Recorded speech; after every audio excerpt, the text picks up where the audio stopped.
تین چیزیں منجیات ہیں، نجات دینے والی، اور وہ کون سی ہیں؟ فالعدل فی الغضب والرضا، وہ عدل کرنا ہے غصے کی حالت کے اندر بھی اور خوشی کی حالت کے اندر بھی۔ آپ کسی پہ راضی ہوں یا کسی پہ ناراض ہوں، آپ غصے کی حالت میں ہوں یا آپ سرشاری کی کیفیت میں ہوں، دونوں حالتوں کے اندر آپ نے عدل سے کام لینا ہے۔ کسی سے دشمنی ہو تو اس کے خلاف بھی ناانصافی لوگ کر دیتے، کسی پہ غصہ ہو۔ اسی طرح کسی سے بہت پیار ہو، رشتہ داری ہو، تو اس کے ساتھ بھی ناانصافی ہو جاتی ہے۔ یہ قضات کی ذمہ داری اہم ترین ذمہ داری ہے۔ آپ اگر منصب پہ قضا پہ بیٹھے ہیں، جج بنے ہیں، منصف بنے ہیں، قاضی بنے ہیں، پنچایت میں آپ کو بڑا بنا لیا گیا ہے، آپ پر فیصلہ ڈال دیا گیا ہے، تو پھر ترازو کے دونوں پلڑے برابر رکھیں۔ کوئی فرق نہیں پڑتا کہ رات 12 بجے عدالت لگائیں یا دن کے اجالے میں لگائیں، لیکن کریں انصاف، پھر تمہارے اوپر کوئی انگلی نہیں اٹھا سکتا۔ لیکن اگر تم عدل نہیں کرو گے، اگر تم انصاف نہیں کرو گے، تو قیامت کے دن جو ظالم قاضی ہوگا اس کو لٹکایا جائے گا۔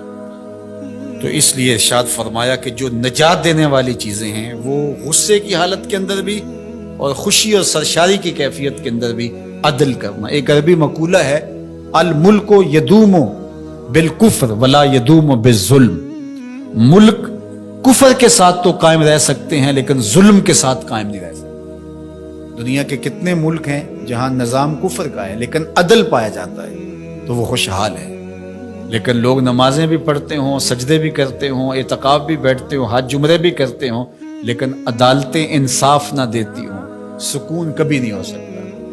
عدل انصاف اگر قائم ہے تو ملک طمانیت کے نور سے مالا مال ہوتا ہے، ملک ترقی کرتا ہے، ملک آگے بڑھتا ہے، اور معاشرہ پرسکون ہو جاتا ہے اگر عدل و انصاف کا نظام موجود ہے۔ تو اس لیے اللہ کے محبوب نے فرمایا تین چیزیں نجات دینے والی، ان میں سے پہلی چیز کا ذکر کیا، غصے کی حالت کے اندر اور رضا کی حالت کے اندر عدل کے تقاضوں کو پورا کرنا۔ اللہ اکبر۔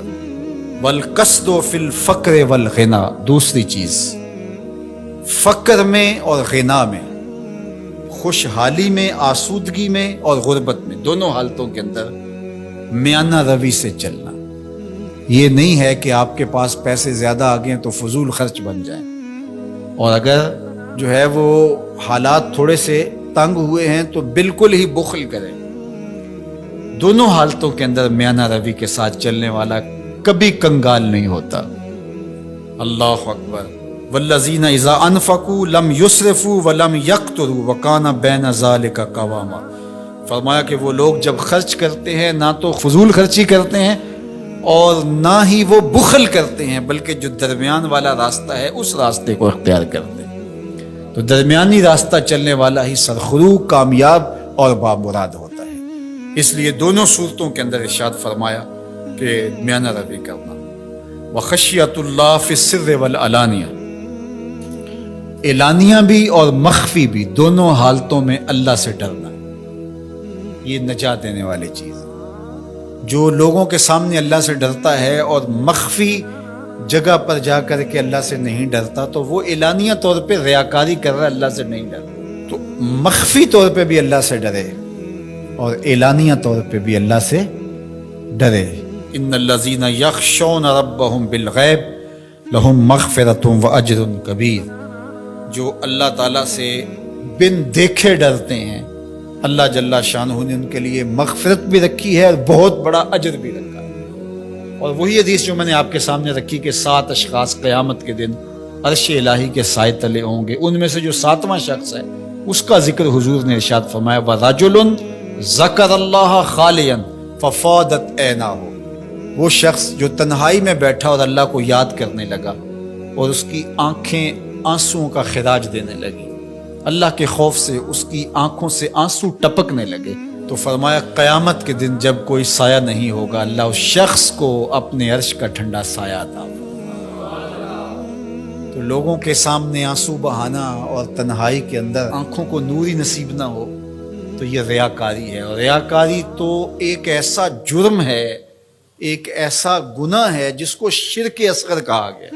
کسی گناہ کو شرک نہیں کہا گیا سوائے ریاکاری۔ تو ریاکاری کو شرک اصغر کہا گیا ہے۔ تو اعلانیہ طور پہ بھی اللہ سے ڈرو اور مخفی طور پہ بھی اللہ سے ڈرو، لیکن اگر خلوت اور جلوت میں فرق ہے تو یہ بدترین صورتحال ہے۔